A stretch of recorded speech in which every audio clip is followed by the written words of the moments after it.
तो ड्रामा शुरू होते हुए दिखाया जाता है कि दोनों बहनें एक चारपाई पर बैठे होते हैं। तो ये लड़की कहती है कि मेरे लिए अब्बा भी तुम हो और माँ भी तुम हो। तो बहन कहती है कि ये क्या बात हुई। तो ये लड़की कहती है कि बाप तो बस सलूकी करते थे और गुड्डू के होने के बाद माँ भी सौतेला सलूक करती है। मुझे और तुम्हें तो पूछती ही नहीं है और कहती है कि तुम भी कहीं सौतेली न हो जाओ। तो बहन कहती है कि पागल कही कि ऐसे कुछ भी नहीं होगा। तो ये कहती है कि जब तुम्हारी शादी हो जाएगी तब भी तुम ऐसी रहोगी। तो बहन कहती है कि मैं शादी ही नहीं करूंगी, हमेशा तुम्हारे साथ रहूंगी, अब खुश। तो बहन कहती है कि बहुत खुश और गले लग जाते हैं। अगली सीन में दिखाया जाता है कि बाप घर को आते हैं और दोनों बहनें पढ़ाई कर रही होते हैं। तो बाप इनके पास आता है और इनके हाथ में एक शादी का जोड़ा होता है और अपनी बेटी को देता है कि ये लो और तैयार हो जाओ और कहता है कि 1 घंटे के बाद तुम्हारा निकाह है मुश्ताक के साथ। तो बेटी खड़ी हो जाती है और माँ को बुलाती है। तो जब माँ आती है तो वो अपने शौहर के सामने हाथ जोड़कर मिन्नती करती है कि खुदा के लिए अपनी बेटी को ना धकेलो आग में। तुम अपने घर के एक एक चीज जुए में उड़ा चुके हो और अपनी बेटी को जुए में मत लगाओ। खुदा का वास्ता मुश्ताक, इससे कितना बड़ा है इससे।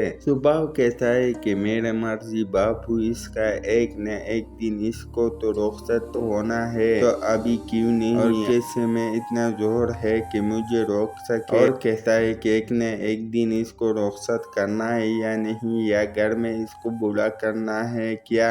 तो बख्तावर कहती है कि नसीमा को मत लेकर जाओ अब्बा, प्लीज नसीमा को छोड़ लो प्लीज। तो अब्बा कहता है कि न लेकर जाओ। तो बेटी कहती है हाँ। तो बाप इसको हाथ से पकड़ कर ले जाने की कोशिश करता है। तो नसीमा कहती है अब्बा नहीं, इसको छोड़ लो, इसको छोड़ लो, आप जो कहते हो वो मैं करूंगी। तो बाप बख्तावर को कहता है कि सुना, और दोनों बहनें गले लगकर रोने लग जाते हैं। तो बाप कहता है कि बस तैयार हो जाओ, लोग इंतजार कर रही है, और चला जाता है। तो बहन तैयार होकर नजर आती है और बाप कहता है कि आ जाओ भाई। तो बहन बख्तावर को कहती है कि जो मेरे साथ हुआ वो अपने साथ मत होने देना, और कहती है कि पढ़ना, बहुत पढ़ना, और अम्मा को याद से बहुत दूर ले जाना, बहुत दूर। तो फिर बाप इसके हाथ से पकड़कर ले जाता है। बहन माँ रोती हुई नजर आती है और दरवाजे तक आ जाती है।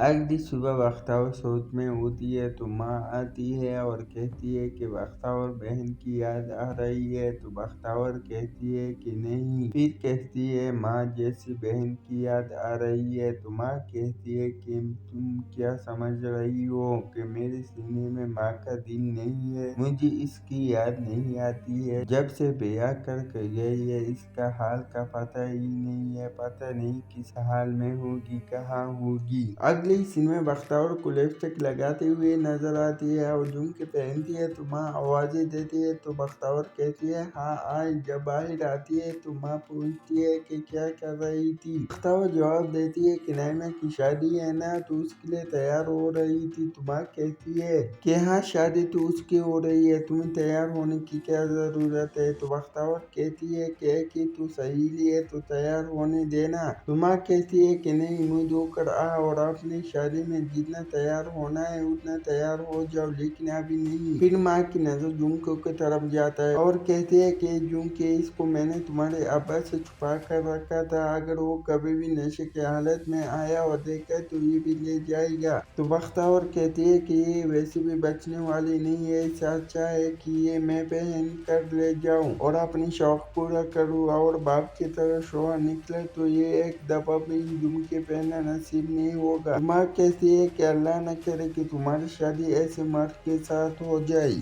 और माँ कहती है कि सारे मर्द एक जैसे नहीं होते है बेटा। तो बेटी कहती है कि सारे मर्द एक जैसे नहीं होती है, तो सारी औरतें भी एक जैसी नहीं होती है। अगले सीन में जब शादी की तकरीब में बख्तावर पहुंच जाती है तो इसकी टक्कर एक लड़के के साथ हो जाती है और एक दूसरे को देखती है और चली जाती है। फिर लड़का हर तरफ बख्तावर को देखती हुई नजर आता है। तो बख्तावर जब इसके साथ नजर मिलती है तो बख्तावर अपनी नजर को चुराती हुई नजर आती है। फिर इसकी सहेली इसके हाथ पर मेहंदी लगाती है और तो बख्तावर कहती है कि क्या है। तो सहेली कहती है इसका मतलब है अगली बारी तुम्हारी है।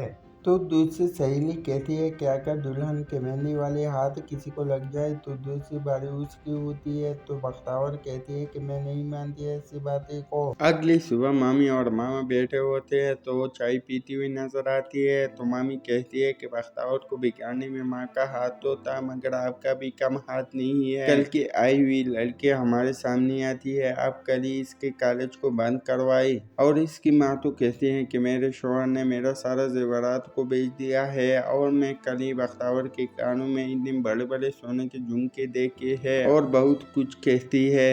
तो शोहर कहता है कि बस बेगम, मैं इसको मना कर सकता हूँ लेकिन वो जबरदस्ती नहीं कर सकता। कॉलेज की फीस, कॉलेज का खर्चा और किताबों का खर्चा बख्तावर आप बच्चों को ट्यूशन पढ़ा कर मुकम्मल करती है। मैं तो सिर्फ अपने भांजे के इलाज में और राशन में इसकी मदद करता हूँ। मैं जोर जबरदस्ती कर अपने नुकसान नहीं करना चाहता। इनके हाथ हमारे हाथ के नीचे रहने दो। मामी नहीं बनो, बेटे के माँ बनकर सोचो। मामी सोच में पड़ जाती है।